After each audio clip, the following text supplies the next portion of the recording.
right, 27 minutes before 10 o'clock. Wow, nice music to start off. A new segment, a new show, a new host, and some new information about your car. Mark Kovalsky is in the studio. This is his show. He's the owner of Al's Family Auto and Air, and he's here to answer your questions about your car. And he's the guy who would know. I met Mark for the first time a couple of weeks ago over at Young's Paso Fino Ranch at an event we were doing over there, and he is here from Detroit. So what better person to answer questions about your car than somebody from Detroit? And you're an engineer, and we want to hear all about your credentials first of all. But before we do that, just good morning, Mark. Good morning, Larry and Robin. I'm really excited to be here. Good to see you, and you look good in pink headphones. Yeah. A manly man can wear pink. So tell me, when I met you, you said, I remember the question, I said to Robin, guess what? I met the guy who's going to do the car show, and I asked him how many horsepower in a horse. Yeah, and I think I said several. Several. Several. Oh, I thought you said seven. Okay. I went and looked it up to be sure, and James Watt invented the term horsepower. He measured how much work some ponies could do in a mine, and he found they could do 22,000 foot-pounds of work in a minute, meaning they could move 22,000 pounds a foot in a minute, or move 1 pound, 22,000 feet, but you'd have to go really fast to do that. Wow. Well, then he thought that's kind of low, so he arbitrarily added 50% and decided a horsepower would be 33,000 foot-pounds per minute.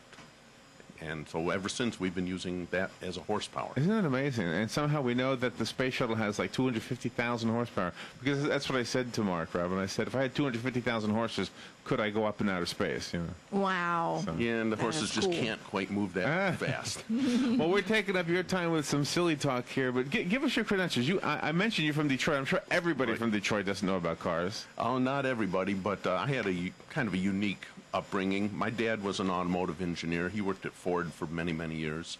I decided when I was about 13 that that's what I wanted to do.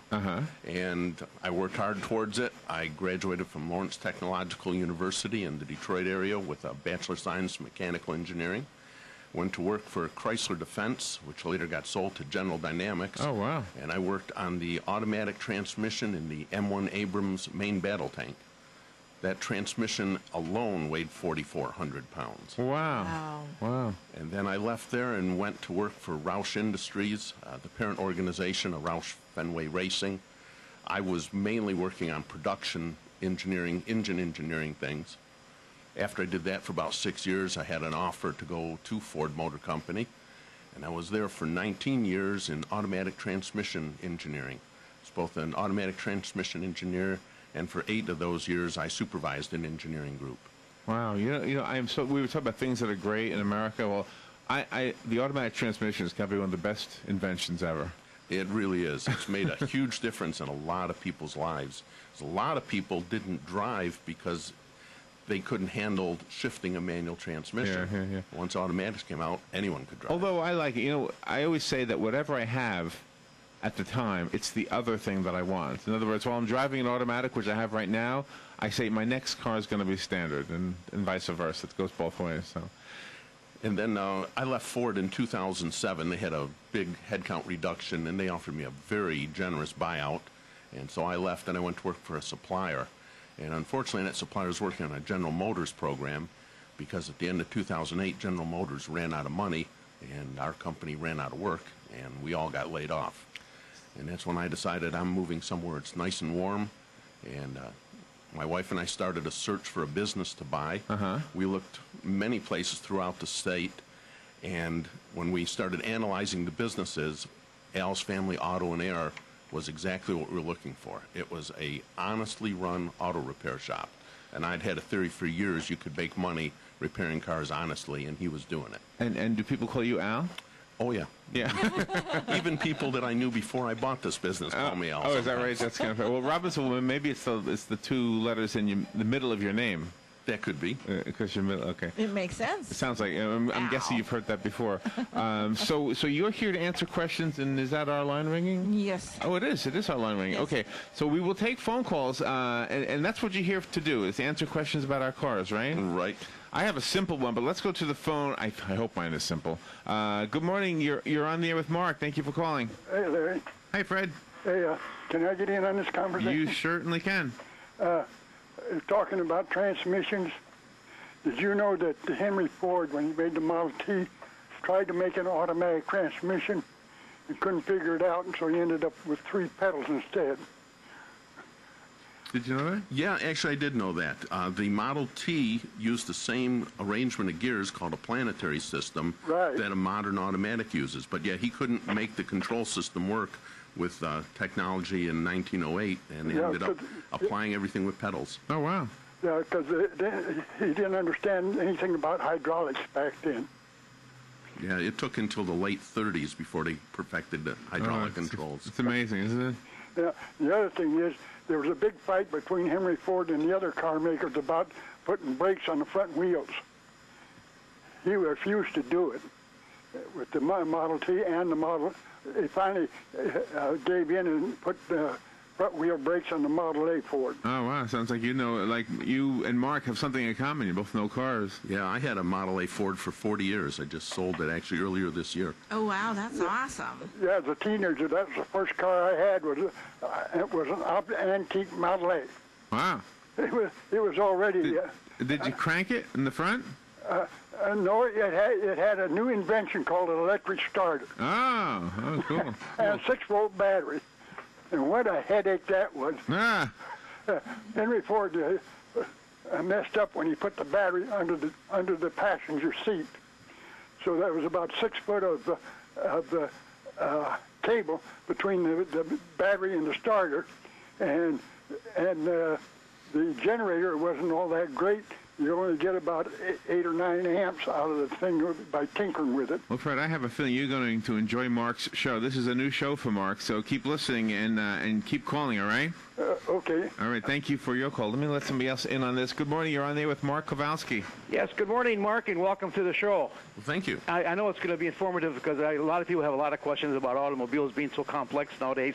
One of my questions is, what is your feeling on synthetic oil? Yeah, that's a good one. I want to hear this one. Synthetic oils are very, very good. The real question, there's never a case that I'm aware of where you're better off without it from a purely engineering point of view. The only drawback they have is cost. Okay. And that's where you need to balance out. Do you want to spend the extra money?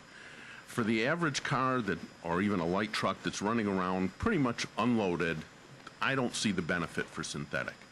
If you're towing heavy trailers, you're working the car really hard, then it definitely has an advantage.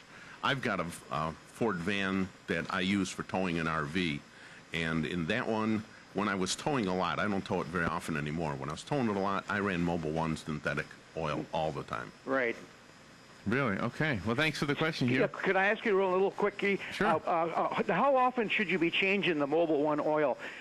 When I live in Ocala area here, and you know what the driving's like. It's around average probably 40, 45 miles an hour throughout the city. It's not a lot of traffic. How often do I need to change that oil? I would not like to see it go more than 5,000 miles. 5,000. Okay, and a quick question, on an older used car, can you change to synthetic oil if it's been using traditional oil all up to like all the miles it's got on? Yes, you can. Once again, the only drawback to synthetic is cost. Cost. Okay, thank you. All right.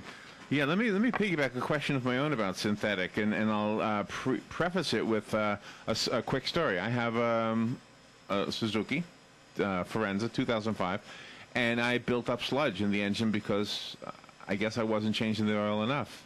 In the old days, you could miss a few thousand miles with my old Nova, and apparently it didn't get the sludge. But I got the sludge problem, and it cost me a fortune to have them take it apart, get rid of that sludge.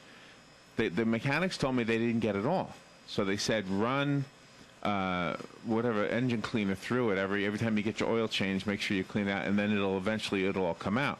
Somebody along the way said if you get synthetic oil, it'll help clean it out totally. Is that true? Synthetic will clean better than a non-synthetic. For heavy sludge, I don't really know that it's good enough. I never really studied that enough. I don't know that it'll clean it all as well as the engine cleaner, but it will definitely be better. Oh, okay. And the other quick one I had is regarding the, you know how the headlight lens gets fogged over? Oh, yeah. When I was giving blood the other day, Robert and I were watching the TV, and they were selling a product that made it look like it was a snap to get that off of there. Is that true? Sometimes it's easy, sometimes it's a lot of work. We do quite a few of those in my shop, and we clean the headlights, and we can, in most cases, make them look brand new again. But it's pretty labor intensive. Is the fog or is the cloudiness on the inside or the outside? Most of the time it's on the outside, and if it is, we can take care of those. Occasionally there will fog on the inside, and the headlights are sealed. There's nothing you can do about it when it's on the inside except replace the whole unit. Oh, okay. So that product is maybe not dependable? Oh, it's dependable. It's just, it's a lot of work. Oh, okay. Gosh, they make it look so easy.